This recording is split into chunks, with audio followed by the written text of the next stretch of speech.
इतिहास बदल गया। 2026 के बंगाल चुनाव के नतीजों ने सिर्फ एक राज्य की राजनीति नहीं बल्कि पूरे देश का समीकरण हिला दिया है। लेकिन क्या आप जानते हैं कि क्यों विपक्ष के पसीने छूट रहे हैं? एक ऐसी वजह है जो सबको चौंका देगी। नमस्कार दोस्तों, मैं हूं दीपक और आज हम सीधे मुद्दे की बात करेंगे। बंगाल के चुनावी नतीजों ने सबको हैरान कर दिया है और इसके पीछे की कहानी सिर्फ जीत हार की नहीं। आज मैं आपको बताऊंगा कि बीजेपी की इस जीत ने विपक्ष को इतना डरा क्यों दिया और इसका आपकी राजनीति की समझ पर क्या असर पड़ेगा। हम देखेंगे वो अनकही बातें, वो रणनीतियां जिन्होंने सब कुछ बदल दिया। सबसे पहले उन नतीजों की बात करते हैं जिन्होंने सबको हिला दिया। 2026 के बंगाल चुनाव के नतीजे सिर्फ एक पार्टी की जीत नहीं थी, एक ऐसे राजनीतिक भूकंप की तरह थे जिसने जमीनी हकीकत को पूरी तरह बदल दिया।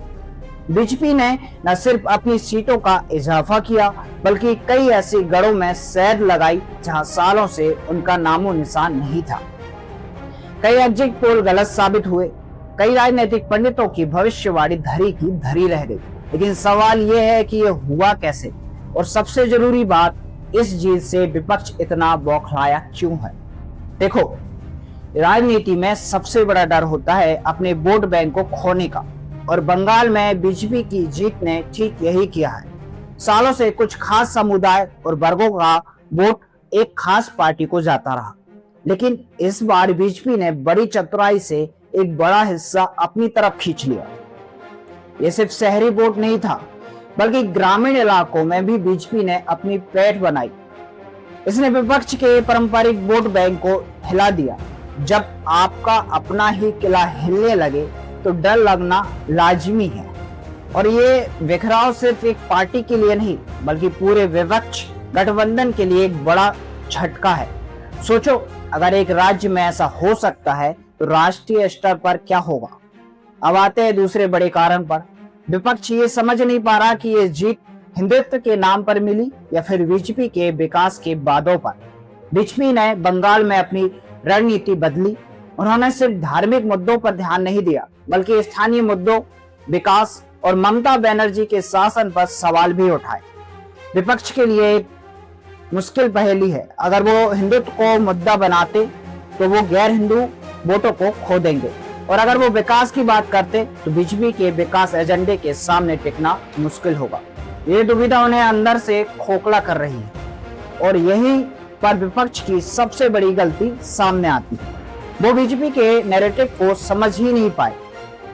देखो, राजनीति शतरंज के विरासत की तरह है, और बंगाल में विपक्ष ने कई गलत चालें चली। सबसे बड़ी गलती थी बीजेपी के जमीनी स्तर के संगठन को गलत आंकना। बीजेपी ने सालों से बंगाल में अपना संगठन मजबूत किया। उन्होंने हर बूथ पर अपनी पकड़ बनाई। इसके लिए उलट विपक्ष अपने पारंपरिक वोटरों को बनाए रखने में ही उलझा रहा। दूसरा, विपक्ष का नैरेटिव क्लियर नहीं था। उनके पास एक ठोस विकल्प या समाधान नहीं था, सिर्फ विरोध का एक एजेंडा था। और जब जनता को एक मजबूत विकल्प चाहिए होता है तो सिर्फ विरोध काफी नहीं होता। लेकिन ये तो सिर्फ शुरुआत है। असली खेल तो अब शुरू होगा, जब इसका असर राष्ट्रीय राजनीति पर पड़ेगा। बंगाल की जीत सिर्फ बंगाल तक सीमित नहीं रहेगी, इसका सीधा असर राष्ट्रीय राजनीति पर पड़ेगा। बीजेपी का आत्मविश्वास बढ़ेगा और वो इसी मॉडल को दूसरे राज्यों में भी आजमाने की कोशिश करेंगे।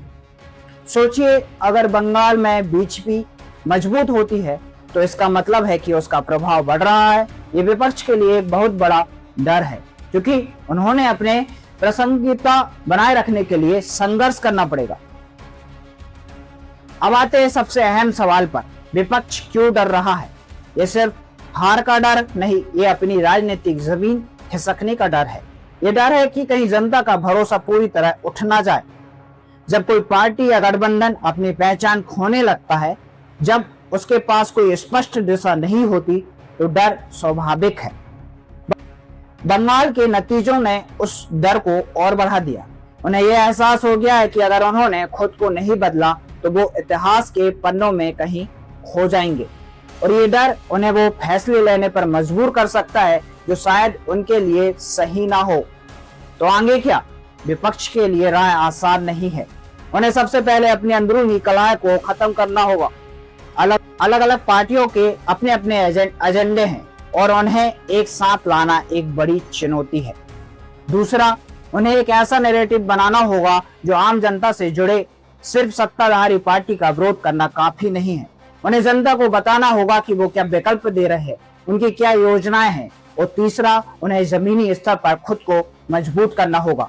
सिर्फ बड़े नेताओं के भाषणों से काम नहीं चलेगा, उन्हें जनता के बीच जाना होगा, उनकी समस्याओं को समझना होगा, उनका समाधान देना होगा।